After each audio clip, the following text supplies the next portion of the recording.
Bismillahirrahmanirrahim. Assalamualaikum warahmatullahi wabarakatuh. Kembali lagi di channel Pena Pencari Hikmah. Kali ini kita akan bahas malaikat menyuruh iblis bertemu Rasulullah Shallallahu Alaihi Wasallam.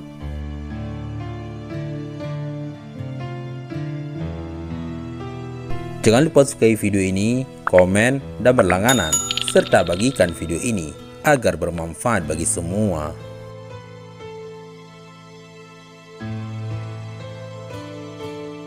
Jadikan Al-Quran sebagai bacaan utamamu dan jadikan Al-Quran serta hadis pedoman hidupmu pula. Ketika para sahabat sedang bersama Rasulullah Shallallahu Alaihi Wasallam di kediaman seorang sahabat Ansar, tiba-tiba terdengar panggilan seseorang dari luar rumah. "Wahai penghuni rumah, bolehkah aku masuk? Sebab kalian akan memerlukanku." Rasulullah Shallallahu Alaihi Wasallam bersabda, "Tahukah kalian siapa yang memanggil?"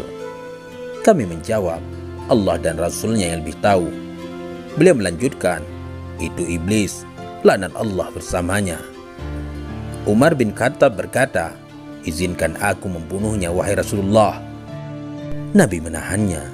"Sabar wahai Umar, bukankah kamu tahu bahwa Allah memberinya kesempatan hingga hari kiamat? Lebih baik bukakan pintu untuknya. Sebab ia telah diperintahkan untuk ini. Fahamilah apa yang hendak ia katakan dan dengarkan dengan baik." Ibnu Abbas radhiyallahu an berkata, pintu lalu dibuka. Ternyata dia seperti orang tua yang cacat satu matanya. Di janggutnya terdapat 7 helai rambut seperti rambut kuda.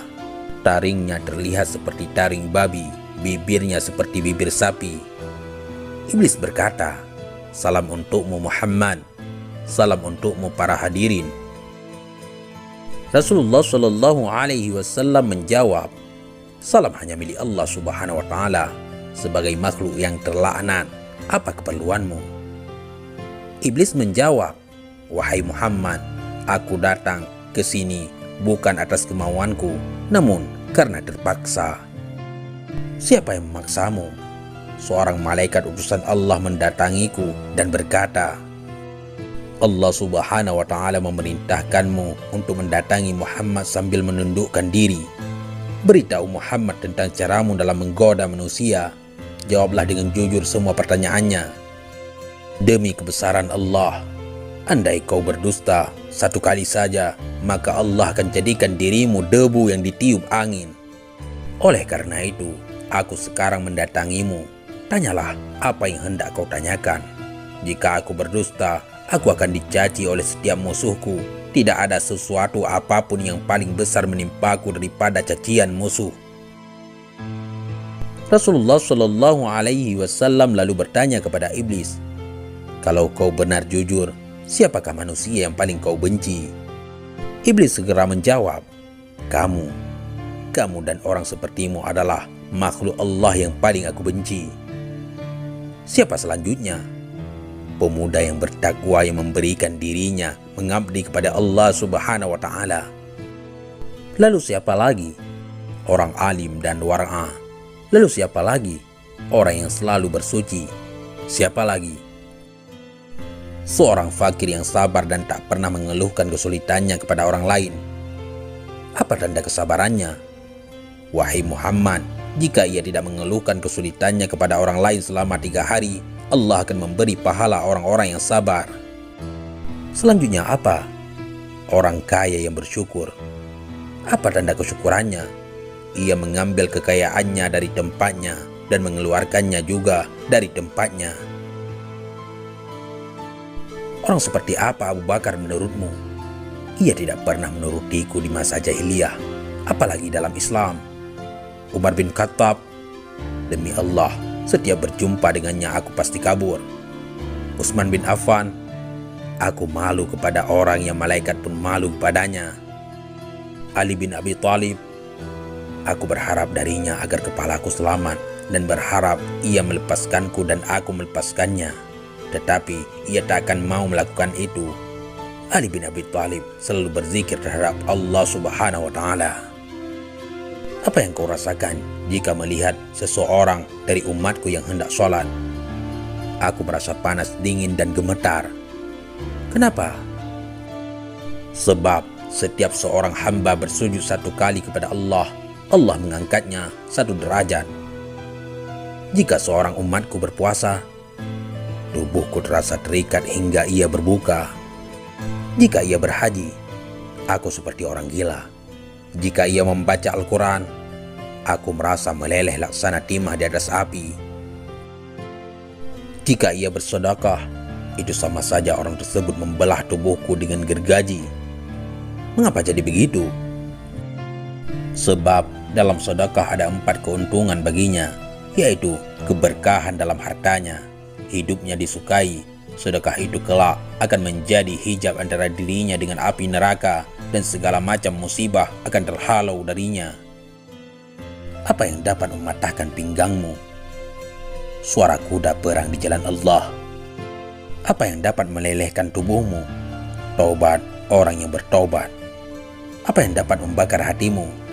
Istighfar di waktu siang dan malam. Apa yang dapat mencoreng wajahmu? Sedekah yang diam-diam. Apa yang dapat menusuk matamu? Salat fajar. Apa yang dapat memukul kepalamu? Salat berjamaah. Apa yang paling mengganggumu? Majelis para ulama.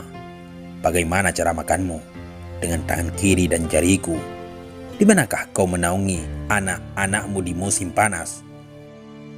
Di bawah kuku manusia. Nabi lalu bertanya, siapa temanmu wahai iblis? Pemakan riba. Siapa sahabatmu? Penzina. Siapa teman tidurmu? Pemabuk. Siapa tetamumu? Pencuri. Siapa utusanmu? Tukang sihir. Apa yang membuatmu gembira? Bersumpah dengan cerai. Siapa kekasihmu? Orang yang meninggalkan sholat Jumat. Siapa manusia yang paling membahagiakanmu? Orang yang meninggalkan sholatnya dengan sengaja. Sahabat pena pencari hikmah. Iblis tidak berdaya di hadapan orang yang ikhlas.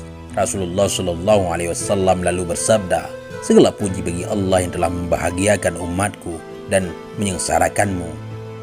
Iblis segera menimpali, Tidak, tak akan ada kebahagiaan selama aku hidup hingga hari akhir. Bagaimana kau boleh berbahagia dengan umatmu, sementara aku boleh masuk ke dalam aliran darah mereka dan mereka tak boleh melihatku? Demi yang menciptakan diriku dan yang memberikanku kesempatan hingga hari akhir, aku akan menyesatkan mereka semua, baik yang bodoh atau yang pintar, yang boleh membaca dan tidak boleh membaca, yang durjana dan yang soleh, kecuali hamba Allah yang ikhlas. Siapa orang yang ikhlas menurutmu? Tidakkah kau tahu wahai Muhammad, bahwa barang siapa yang menyukai emas dan perak, ia bukan orang yang ikhlas. Jika kau lihat seseorang yang tidak menyukai dinar dan dirham, tidak suka pujian dan sanjungan, aku boleh pastikan bahwa ia orang yang ikhlas, maka aku meninggalkannya. Selama seorang hamba masih menyukai harta dan sanjungan dan hatinya selalu terikat dengan kesenangan dunia, ia sangat patuh padaku. Tahukah kamu Muhammad bahwa aku mempunyai 70.000 anak dan setiap anak memiliki 70.000 syaitan? Sebahagian ada yang aku tugaskan untuk mengganggu ulama, sebahagian untuk mengganggu anak-anak muda, sebahagian untuk mengganggu orang-orang tua, sebahagian untuk mengganggu wanita-wanita tua, sebahagian anak-anakku juga aku tugaskan kepada para zahid. Aku punya anak yang suka mengencingi telinga manusia sehingga ia tidur pada salat berjamaah. Tanpanya manusia tidak akan mengantuk pada waktu salat berjamaah. Aku punya anak yang suka menaburkan sesuatu di mata orang yang sedang mendengarkan ceramah ulama hingga mereka tertidur dan pahalanya terhapus. Aku punya anak yang senang berada di lidah manusia. Jika seseorang melakukan kebajikan lalu ia kabarkan kepada manusia, maka 99% pahalanya akan terhapus. Pada setiap seorang wanita yang berjalan, anakku dan syaitan duduk di pinggul dan pahanya, lalu menghiasinya agar setiap orang memandanginya. Syaitan juga berkata, keluarkan tanganmu. Lalu ia mengeluarkan tangannya, lalu syaitan pun menghiasi kukunya. Mereka anak-anakku selalu menyusup dan berubah dari satu tempat ke tempat lainnya, dari satu pintu ke pintu yang lainnya untuk menggoda manusia hingga mereka terhempas dari keikhlasan mereka.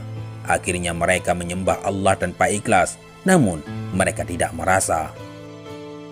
Tahukah kamu Muhammad bahwa ada rahib yang telah beribadat kepada Allah selama 70 tahun.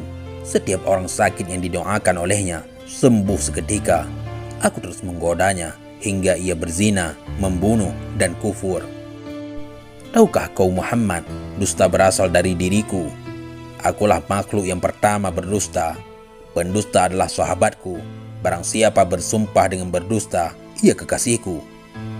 Tahukah kau Muhammad, aku bersumpah kepada Adam dan Hawa dengan nama Allah bahwa aku benar-benar menasihatinya. Sumpah dusta adalah kegemaranku. Ghibah dan namimah atau adu domba adalah kesenanganku. Kesaksian palsu kegembiraanku. Orang yang bersumpah untuk menceraikan istrinya, ia berada di pinggir dosa, walau hanya sekali dan walaupun ia benar. Sebab barang siapa yang membiasakan dengan kata-kata cerai, istrinya menjadi haram baginya. Kemudian ia akan beranak cucu hingga hari kiamat. Jadi semua anak-anak zina dan ia masuk neraka hanya karena satu kalimat, yaitu cerai. Wahai Muhammad, umatmu ada yang suka lalai semasa sholat. Setiap ia hendak berdiri untuk sholat, aku bisikkan padanya waktu masih lama. Kamu masih sibuk. Lalu ia menundanya hingga ia melaksanakan sholat di luar waktu. Maka sholat itu dipukulkannya ke mukanya. Jika ia berhasil mengalahkanku, aku biarkan ia sholat. Namun aku bisikkan ke telinganya, lihat kiri dan kananmu. Dia pun menoleh. Pada masa itu aku usap dengan tanganku dan kucium keningnya serta aku katakan, sholatmu tidak sah. Bukankah kamu tahu Muhammad, orang yang banyak menoleh dalam sholatnya akan dipukul? Jika ia sholat sendirian, aku suruh ia bergegas. Ia pun sholat seperti ayam yang mematuk beras. Jika ia berhasil mengalahkanku dan ia sholat berjamaah, aku ikat lehernya dengan tali hingga ia mengangkat kepalanya sebelum imam atau meletakkannya sebelum imam. Kamu tahu bahwa melakukan itu batal sholatnya dan wajahnya akan dirubah menjadi wajah keledai. Jika ia berhasil mengalahkanku, aku tiup hidungnya hingga ia menguap dalam sholat. Jika ia tidak menutup mulutnya ketika menguap, syaitan akan masuk ke dalam dirinya dan membuatnya menjadi bertambah serakah dan gila dunia. Dan dia pun semakin taat kepadaku. Kebahagiaan apa untukmu? Sedang aku memerintahkan orang miskin agar meninggalkan sholat. Aku katakan padanya, kamu tidak wajib sholat. Sholat hanya wajib untuk orang yang berkemampuan dan sehat. Orang sakit dan miskin tidak. Jika kehidupanmu telah berubah, baru kau sholat. Ia pun mati dalam kekafiran.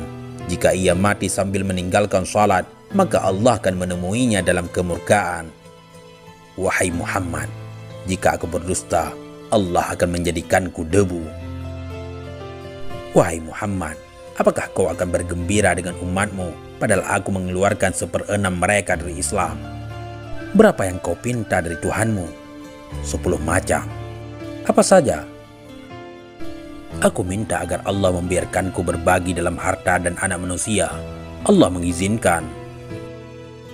Allah berfirman, berbagilah dengan manusia dalam harta dan anak, dan janjikanlah mereka, tidaklah janji syaitan kecuali tipuan.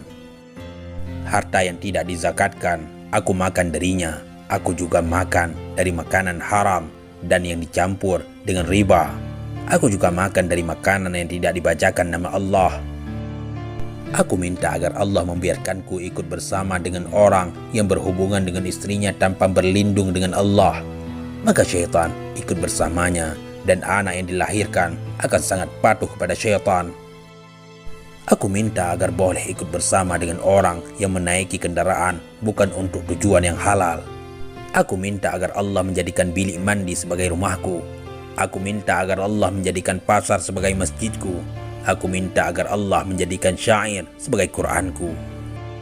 Aku minta agar Allah menjadikan pemabuk sebagai teman tidurku. Aku minta agar Allah memberikanku saudara, maka ia jadikan orang yang membelanjakan hartanya untuk maksiat sebagai saudaraku. Allah berfirman, orang-orang boros adalah saudara-saudara syaitan. Wahai Muhammad, aku minta agar Allah membuatku boleh melihat manusia sementara mereka tidak boleh melihatku. Dan aku minta agar Allah memberiku kemampuan untuk mengalir dalam aliran darah manusia. Allah menjawab, silakan. Aku bangga dengan hal itu hingga hari kiamat. Sebagian besar manusia bersamaku di hari kiamat. Iblis berkata lagi, wahai Muhammad, aku tak boleh menyesatkan orang sedikit pun. Aku hanya boleh membisikkan dan menggoda. Jika aku boleh menyesatkan, tak akan tersisa seorang pun. Sebagaimana dirimu, kamu tidak boleh memberi hidayah sedikit pun. Engkau hanya rasul yang menyampaikan amanah. Jika kau boleh memberi hidayah, tak akan ada seorang kafir pun di muka bumi ini. Kau hanya boleh menjadi penyebab untuk orang yang telah ditentukan sengsara. Orang yang bahagia adalah orang yang telah ditulis bahagia sejak di perut ibunya. Dan orang yang sengsara adalah orang yang telah ditulis sengsara semenjak dalam kandungan ibunya. Rasulullah Shallallahu Alaihi Wasallam lalu membaca ayat, mereka akan terus berselisih kecuali orang yang dirahmati oleh Allah Subhanahu Wa Taala. Kemudian Rasulullah juga membaca, sesungguhnya ketentuan Allah pasti berlaku. Iblis lalu berkata, wahai Rasul Allah, takdir telah ditentukan dan pena takdir telah kering. Maksudnya Allah yang menjadikanmu pemimpin para nabi dan rasul, pemimpin penduduk surga, dan yang telah menjadikan aku pemimpin makhluk-makhluk celaka dan pemimpin penduduk neraka. Aku si celaka yang terusir. Ini akhir yang ingin aku sampaikan kepadamu, dan aku tak berbohong. Na'udzubillah. Jangan sampai kita menjadi orang yang tersesat dan juga menjadi teman syaitan. Neraka itu panas. Panasnya melebihi panasnya di dunia, bahkan beribu-ribu kali lipat. Wallahu a'lam bissawab. Mudah-mudahan ini semua bermanfaat. Assalamualaikum warahmatullahi wabarakatuh.